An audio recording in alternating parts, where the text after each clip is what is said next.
7 months, that is the minimum time Molly Corbett and her father Thomas Martens had left to serve after a judge handed down their sentence in a Davidson County courtroom in North Carolina. 7 months. For a man who had been struck at least 12 times in the head with a baseball bat and a concrete paving brick. Struck so many times with such force that the pathologist performing his autopsy could not determine the precise number of blows, because in places the damage to his skull was simply too extensive to count. 12 times, minimum. And here's the detail that reframes this entire case from the very first moment you hear it. The man who made the 911 call that night, the man who described intervening to protect his daughter, who described the chaos of that bedroom in careful, composed detail, who spoke for 14 minutes without once raising his voice, was not a panicked father acting on instinct. He was a 30-year veteran of the Federal Bureau of Investigation, a law graduate from Emory University in Georgia, a man who had spent 3 decades on the right side of criminal investigations and who understood with complete precision exactly what a successful self-defense plea required, exactly what language it needed, exactly what a jury needed to hear. He knew it hinged on one thing: convincing 12 people that he and his daughter had genuinely feared for their lives. And so, standing over the body of his son-in-law in a blood-soaked bedroom in Walburg, North Carolina, that is exactly the case he began to build. Not grief, not shock, not the raw, unscripted terror of a father who had just watched something terrible happen. State of mind, imminent threat, reasonable fear. The language of self-defense, deployed by someone who knew precisely how it worked. This is the Jason Corbett case, and it starts in Limerick, Ireland. Before we go anywhere near that bedroom, before we examine the forensic evidence and the 911 call and the trazodone and the 12 blows that could not be fully counted, we need to spend some time with Jason, because Jason Corbett is not a statistic. He is not a case number or a news headline or a footnote in a legal argument about appellate procedure. He is a person, a real, specific, entirely human person who deserves to be known as more than the manner of his death. Jason was born in 1976 in Limerick, Ireland, into a close and traditional family. He grew up with a twin brother, Wayne, and a sister, Tracy. In a household his sister described as full of warmth and laughter. A normal, grounded Irish upbringing. He worked for a packaging company. Steady work, respectable work, work he was good at and cared about. His best friend was Tracy Lynch, not his sister, a different Tracy, though the name tells you something about the kind of people Jason kept close. She told a CBS 48 Hours correspondent that the two of them were, in her words, just two of the closest people in the world to each other. He was sociable, warm, by everyone's account, entirely without ego, and then he met Mags Fitzpatrick, Margaret. Known by everyone who loved her as Mags. She came into his life through her best friend Lynn one night out in Limerick. Lynn said she could see immediately that they were meant for each other. Tracy Lynch said Jason was not someone she had ever thought of as particularly romantic. Then Mags walked in, and everything changed. They married on June 28, 2003. Their son Jack was born September 18, 2004. Their daughter Sarah arrived September 2, 2006. Life felt quietly happy. The steady, real kind of happiness you only fully notice looking back. Then November 2006 arrived. Sarah was 2 months old when Mags, who had dealt with asthma her whole life, went to bed one night not feeling right. Her sister Catherine was staying over. She watched Mags reach for her salbutamol inhaler. Jason helped her to the car and drove toward University Hospital Limerick. She died on the way. Jason was 30 years old. He had a 2-year-old son and a 2-month-old daughter. And the woman who had been, by every account, the absolute center of his world was gone. What he did next says almost everything you need to know about who he was. He did not retreat. He did not leave the children with relatives while he rebuilt something for himself. He visited Mags's grave every single day, sometimes more than once, bringing flowers, bringing cards, reading her the newspaper, telling her how Jack and Sarah were getting on. He ran the household. He raised the children. He went to work. He kept going. If you're new here, welcome. Subscribe right now and hit that notification bell. Every week on this channel, we tell stories that deserve to be told properly. Stories about real people who deserved better than what they got. Jason Corbett is one of those people. You being here means his name reaches one more person that matters more than you know. Now let's keep going. In April 2008, 2 years after Mags died, Jason posted an advertisement for a live-in au pair. He was a single father working full-time with 2 small children in Limerick. He needed help. He was practical enough to ask for it. And so the ad went up. He hired Molly Martens, 24 years old, from Knoxville, Tennessee. She moved to Limerick and moved into the household, caring for Jack and Sarah, building a presence in the daily life of a family still finding its shape after loss. By 2010, the relationship had shifted from professional to personal. By February of that year, they were engaged. In 2011, they married in Knoxville. And Jason, a man from Limerick who had built his entire adult life in Ireland, whose children had been born there, whose first wife was buried there, relocated his family to North Carolina. He had transferred to a new position with the same packaging company, now based in the Winston-Salem area. They moved into a house on Panther Creek Court in Walberg, Davidson County, a home in a golf community called the Meadowlands. Purchased for $390,000, bought with the proceeds from the sale of his Limerick home, combined with his life savings. He had traded everything familiar for a new life, in a new country that he built entirely for his family. From the outside, the Corbetts appeared settled. Jason worked. Molly cared for the children. They had a large, attractive home in a quiet community, a life that looked stable and comfortable to anyone looking in. But by multiple accounts, the marriage had been fracturing. Jason told his sister Tracy in the period before his death that he was unhappy, that Molly had been acting strangely, that he wanted to come home to Ireland, not as a vague wish, but as a plan taking shape. He mentioned it more than once, and investigators would later confirm what Jason had told his sister. There was evidence that Jason Corbett had been actively exploring a return to Limerick, with both children, as early as August 21, 2015. Less than 3 weeks after he died. Before we go any further, where are you watching from right now? Drop your city, your state, your country in the comments below. This case crossed an ocean and affected families on 2 continents. I want to know where you're tuning in from. I read every single one. On the evening of Saturday, August 1st, 2015, Molly's parents arrived at the Corbett home in Walberg. Thomas Martens and his wife Sharon had come for a visit. Nothing about their arrival was described as unusual. The family spent the evening together. Thomas and Sharon were settled into the basement guest room. Jason had had some drinks during the day but was described by those present as fine. The evening was ordinary. The family retired for the night. At 3 in the morning, Thomas Martens picked up a phone and called 911. Davidson County 911, what is the address of your emergency? My name is Tom Martens. I'm at 160 Panther Creek Court, and we need help. What's going on there? My daughter's husband, my son-in-law, got in a fight with my daughter. I intervened, and I think he's in bad shape. We need help. What do you mean he's in bad shape? He's hurt? He's bleeding all over, and I may have killed him. The call lasted 14 minutes and 27 seconds. The 911 dispatcher, a 16-year veteran of emergency response, would later describe the caller's demeanor as striking. He had just told her he may have killed a man. He had, by his own account, just performed hundreds of chest compressions. He was not breathing hard. His voice was measured. His account was detailed. His emphasis was specific and repeated. His state of mind, his belief that Jason was going to kill Molly, his decision to act. Not grief, not shock, not the raw unraveling sound of a man who has just watched something terrible happen. Composed, precise, framed. Paramedics David Ben and Amanda Hackworth arrived at Panther Creek Court in under 10 minutes. What they found inside the master bedroom was confronting in a way that experienced first responders do not use that word lightly. Blood spatter covered the walls. Blood covered the bathroom. Jason Corbett was on the floor. When paramedics attempted to move him and treat him in the ambulance, pieces of his skull fell out. Paramedic Amanda Hackworth noted something else when she checked Jason's body. His skin was abnormally cool to the touch. Not the expected temperature of a man who had just been in a violent physical struggle in a closed room on a summer night. Abnormally strikingly cool in a way that raised immediate questions about how long he had actually been lying on that floor. Electrical signals were still detected from his heart. At 3:24 a.m., paramedics ceased their efforts. Jason Corbett was pronounced dead. He was 39 years old. Molly Corbett was found beside him performing CPR. Paramedics had to physically pull her away. Neither Molly nor Thomas Martens had a single visible injury, not a bruise, not a scratch. Not one mark on either of them consistent with the sustained, violent struggle they had described to officers at the scene. Do not go anywhere. What comes next, the trazodone, the spatter pattern, the attempted cremation, the $500 cleaning, is the section that makes this case what it is. Before we get there, hit that like button right now. One tap. It puts Jason's story in front of more people who need to hear it. Do it now. I'll wait. Thomas Martens told officers at the scene that he had heard a disturbance from upstairs. He said he grabbed a baseball bat, a child-sized red and black aluminum bat he had brought as a gift for young Jack Corbett, and went up. He said when he opened the bedroom door, Jason had his hands around Molly's throat, repeating the words, "I'm going to kill her." He said he struck Jason with the bat. Molly, he said, struck him with a concrete paving brick. He later described the altercation as a Donnybrook. Crime scene examiner Lieutenant Frank Young arrived at the house. Detective B. Smith surveyed the room. Both noted in their documented assessments that they found no evidence consistent with a rough, sustained fight. No overturned furniture. No signs of the chaotic physical struggle that the Martens account required. The blood evidence told a different story from the one being offered, Dr. Craig Nelson, an associate pathologist for the North Carolina Chief Medical Examiner's Office, performed the post-mortem examination on Jason Corbett. He testified at trial that Jason had been struck in the head at least 12 times. His skull was so badly shattered that in places the precise number of blows simply could not be determined. 12 times. minimum.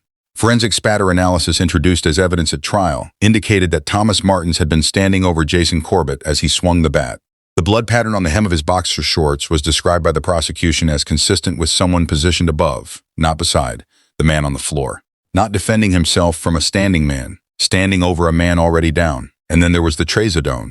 The medical examiner found trazodone in Jason Corbett's system. Trazodone is a powerful sedative, and Jason Corbett had never been prescribed it, had no history with it, had no medical reason to have it in his blood. Molly Corbett had received a prescription for trazodone 3 days before Jason died. 3 days. That detail came out at trial. Reporters noted it. The prosecution pointed to it. And then, somehow, it faded into the background noise of self-defense arguments and character testimony, and media coverage focused elsewhere. But it should not have faded. Here is the chain of events the prosecution laid out. Molly obtains a sedative. 3 days later, her husband, who has never taken that drug, who has no prescription for it, is found dead with that same sedative in his blood. By the time paramedics arrive, his body is abnormally cool, cooler than a man recently involved in a violent physical struggle in a closed room should be. The man who called 911 claiming to have just performed hundreds of chest compressions is not breathing hard. Not even slightly elevated. No one ever fully explained that chain of events, not during the first trial, not during the second. Then, in the hours immediately after Jason was pronounced dead, Molly Corbett spent approximately $500 having the house industrially cleaned of every trace of blood. And when Jason's family began traveling from Ireland, Molly Corbett attempted to have him cremated before they could arrive. She only permitted family access to his remains after they signed a legal agreement to pay the full costs of his funeral and the repatriation of his body to Ireland. In January 2016, 5 months after Jason Corbett's death, Davidson County investigators filed second-degree murder charges against both Molly Corbett and her father, Thomas Martens. The arrests stunned the Martens family. Thomas Martens, a decorated FBI veteran of 30 years, a man who had spent his entire career building cases against people accused of serious crimes, would now learn what it felt like to sit on the wrong side of a criminal defense table. Investigators had uncovered a witness whose account was difficult to dismiss. Joanne Lowry had worked alongside Thomas Martens at the United States Department of Energy for several years. She testified that before Molly and Jason's wedding in 2011, Martens had expressed open dislike for his future son-in-law and the Irish guests Jason had invited to the ceremony, describing them as rude and rowdy. And then, in a separate conversation approximately 2 months before Jason's death, she told the court that Martens had said to her, directly and without ambiguity, "That son-in-law, I hate him." 2 months before Jason Corbett was beaten to death. The baseball bat brought to the Corbett home as a gift for young Jack, a child-sized red and black aluminum bat, was later found to have blood and human hair on it. Investigators also established motive beyond the personal. Jason's 2007 will named his sister Tracy and her husband David Lynch as legal guardians for Jack and Sarah in the event of his death. Not Molly. If Jason died, and if his wishes were honored, Molly lost the children she had helped raise. That guardianship provision gave the prosecution a direct line between Jason's death and what Molly stood to lose by his continued survival. There was also a $600,000 life insurance policy on Jason's life, and there was the return to Ireland. If Jason took the children back to Limerick, which the evidence suggested he was actively planning, Molly's life in North Carolina, the house on Panther Creek Court, the family she had built inside someone else's grief, all of it unraveled. I want to stop here and ask you something. Jason Corbett left Ireland, left everything he knew, moved his children to a country that wasn't his, for this family, for this life. And 2 months before he died, the man who would kill him told a colleague he hated him. What does that tell you about what happened in that bedroom? Drop your thoughts in the comments. I want to hear what you think. Jury selection began on July 17, 2017 at Davidson County Superior Court in Lexington, North Carolina. Judge David Lee presiding. Both Molly Corbett and Thomas Martens pleaded not guilty. District Attorney Alan Martin built the prosecution's case piece by piece. Jason Corbett had been struck so many times in the head that the autopsy could not fully count the blows. A sedative he had never been prescribed was found in his blood.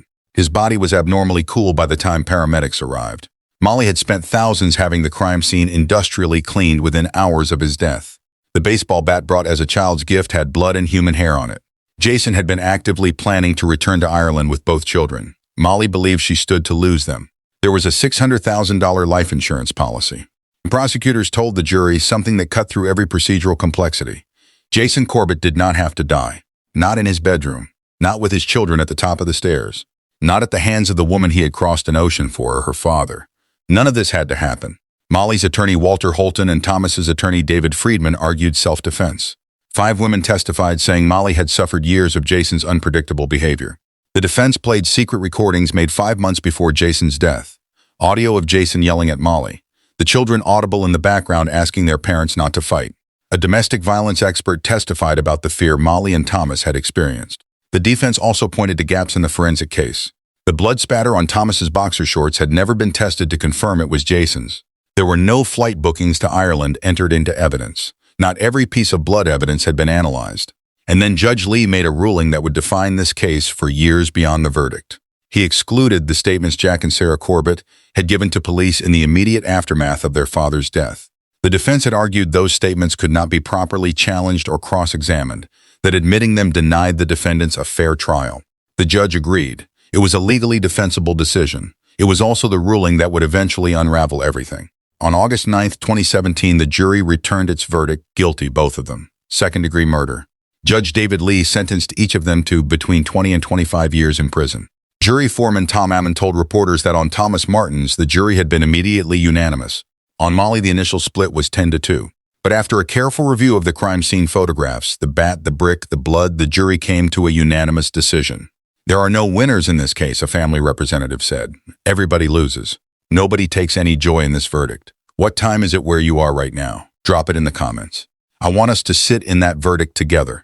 Guilty, both of them, 20 to 25 years, and then I'm going to tell you what happened next. Because what happened next is the part of this story that will make your jaw drop. It lasted less than 4 years. In 2020, the North Carolina Court of Appeals overturned both convictions. The grounds, the exclusion of the children's statements had prejudiced the defense. The defendants, the court ruled, had not received a fair trial. In March 2021, the North Carolina Supreme Court affirmed that decision by a vote of 4-3. Both Molly Corbett and Thomas Martens were released on $200,000 bonds and returned to Tennessee. A retrial was scheduled.